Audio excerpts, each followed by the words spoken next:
ومن أظلم ممن منع مساجد الله أن يذكر فيها اسمه وسعى في خرابها أولئك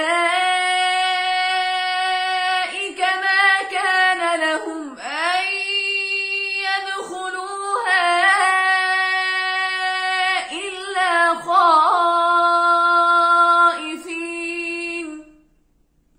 لهم في الدنيا خزي ولهم في الآخرة عذاب عظيم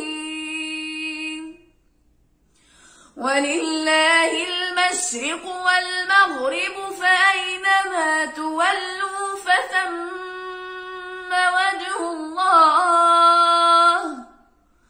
إن الله واسع عليم وقالوا اتخذ الله ولدا سبحانه بل له ما في السماوات والأرض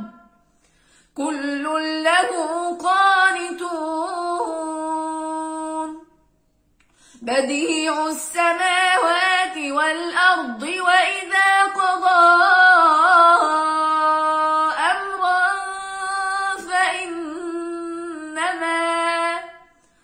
فإنما يقول له كن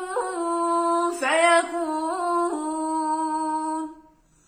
وقال الذين لا يعلمون لولا يكلمنا الله أو تأتينا آية كذلك قال الذين من قبلهم مثل قولهم تشابهت قلوبهم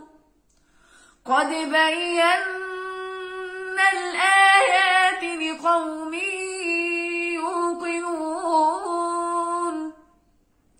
إنا أرسلناك بالحق بشيرا ونذيرا ولا تسأل عن أصحاب الجحيم